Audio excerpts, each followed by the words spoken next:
Well, hello there, bookish besties. Welcome back to my channel. My name is Ashley. If this is the first time that you're seeing my channel, hi, welcome. I want to give you the warmest of welcomes to my page and all of the bookish content that we're talking about. Today, we're going to do a quick little recap video of my February reading roundup. These are the books that I read in February and whether or not I recommend them to you to add to your TBR. Also, this month is very special because it's a little prelude into my next series of videos that I'll be making, so stay tuned. This February roundup is what I like to call my reread month. Majority of my books that I read this month were all rereads, and we're about to dive in. Don't worry about any spoilers. This is going to be a spoiler-free review, so come on, sit down, get all nice and comfy cozy, get your favorite little drink. I've been on an Olipop kick recently, so good. And let's dive in. Speaking of which, I almost spilled that thing. Oops.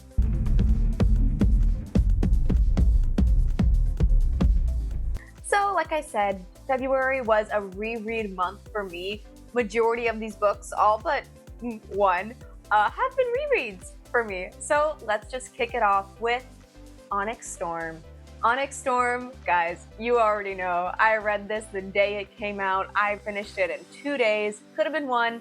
I wanted to space it out just a tiny little bit. But in order to really dive into the material, create some really great theories, I wanted to make sure I saw the material again. So of course, I did a reread, and I finished that in the beginning of February, so it counts for February. I'm not going to say too much about Onyx Storm. It is the third book in Rebecca Yarros's Empyrean series. It goes Fourth Wing, Iron Flame, Onyx Storm.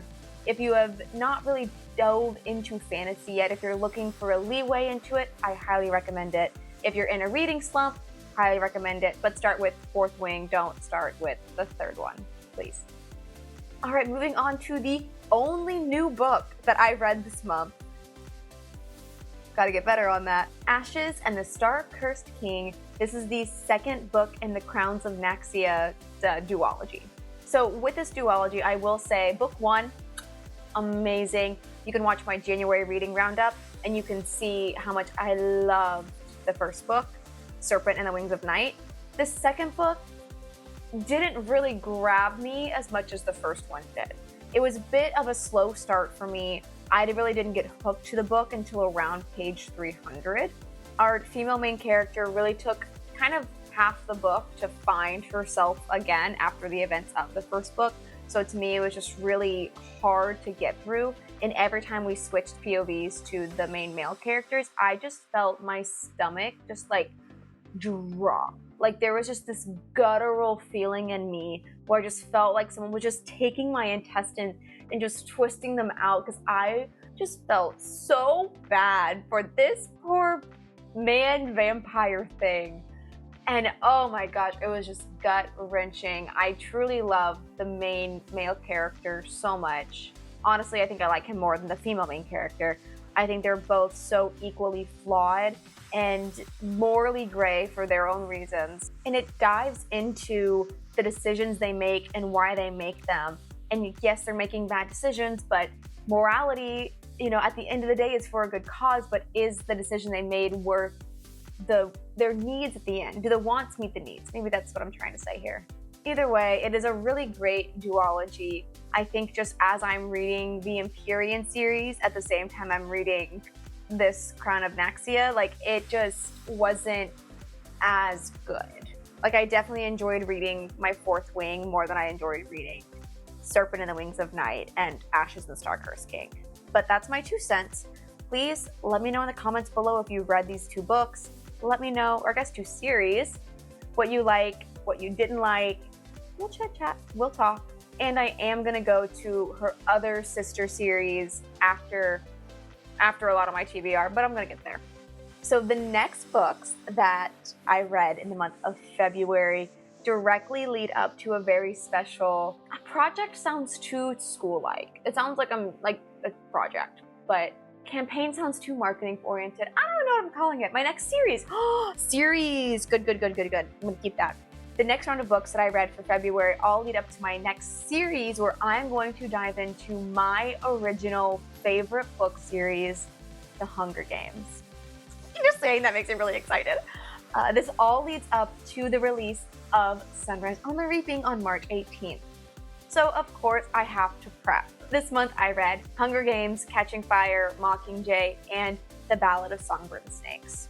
I'm not going to go into too deep about each one of these books because honestly at this point, most likely if you haven't read the books, you've seen the movies, which I'm really excited because with this project campaign series that I'll be doing, I'm going to do a review of each book, just the book material itself, but then I'm going to compare it to the movies, and I'm going to talk about the major differences in the book plot versus the movie plot, and how there are different things in the books that they don't show in the movies, and how that changes the story.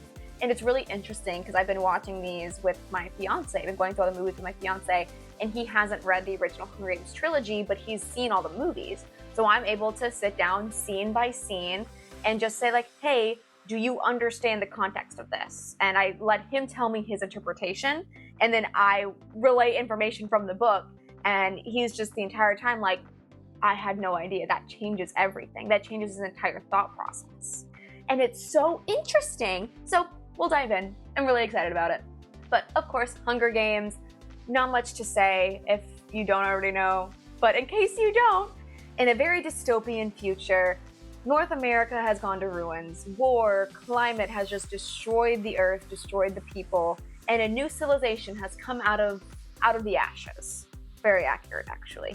Pan Am was split up into 13 districts, each district supplying goods to their capital city, and eventually all the districts had an uprising against the capital. This is known as the Dark Days. It's about, I think it's like 10 years of war, actually. I could be wrong on that one.